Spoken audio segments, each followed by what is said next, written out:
Mga kapatid, matatagpuan sa Biblia sa libro ng Psalm chapter 37 verses 1 to 2. Fret not thyself because of evildoers, neither be thou envious against the workers of iniquity.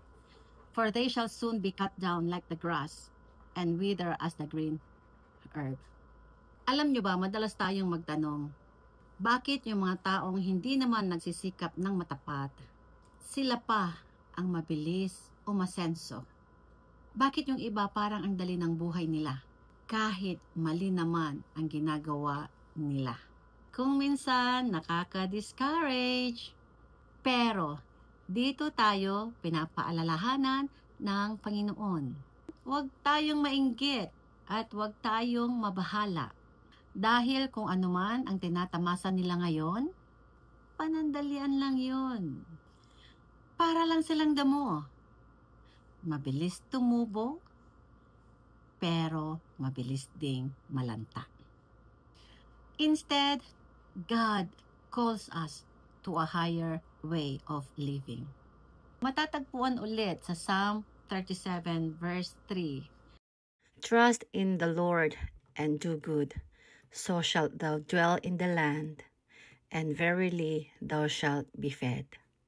Mga kapatid, ibig sabihin kapag nagtitiwala tayo sa Diyos at patuloy tayong gumagawa ng mabuti, hindi niya tayo pababayaan. Siguro hindi natin agad-agad makikita ang bunga, pero darating ang tamang oras. Isipin nyo parang isang magsasaka. Hindi niya tinatanim ang buto ngayon at bukas may bunga na agad. May panahon ng pagtatanim.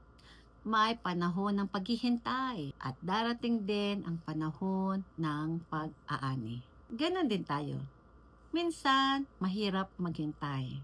Pero tiyak, ang Diyos hindi kailanman nagkukulang.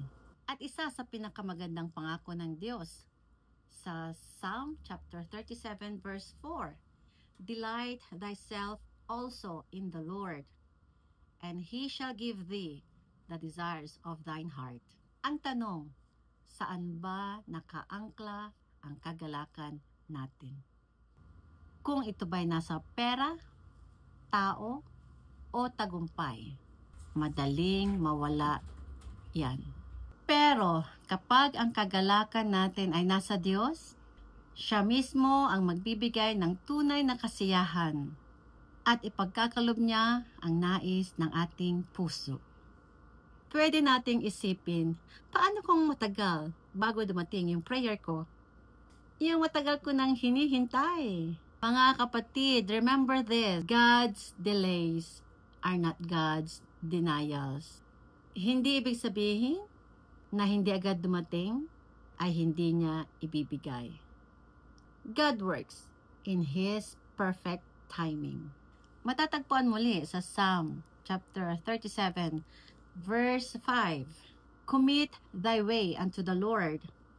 Trust also in Him, and He shall bring it to pass. Kung meron tayong mga plano, mga pangarap, mga battles sa buhay, ang sabi ng Diyos, isuko natin ito sa Kanya. Kasi kapag tayo lang, limitado tayo. Pero kapag siya ang kasama natin, walang imposible.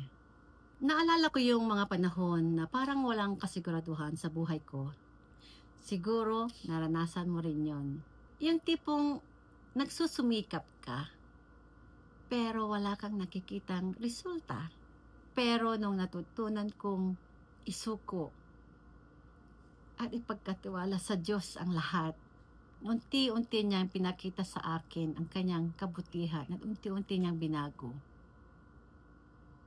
ang aking buhay. Mga kapatid, Psalm chapter 37 reminds us na hindi natin kailangang mabahala o mainggit sa iba. Kasi ang tunay na tagumpay ay galing sa Diyos. At kapag siya ang nagbigay, hindi ito panandalian. Ito ay matibay, matatag, at walang makakaalis nito. Kaya kaibigan, huwag mawala ng pag-asa.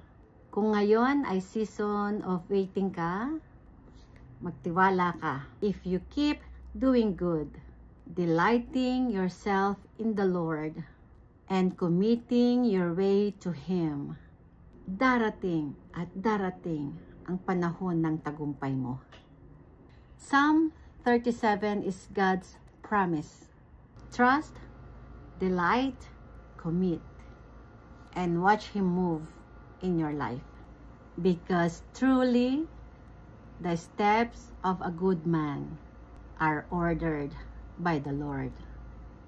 At kapag siya ang gumagabay sa ating mga hakbang, hindi tayo maliligaw, hindi tayo mawawala, at tiyak na mararanasan natin ang kanyang kabutihan. Ngayon, bukas, at magpakailanman.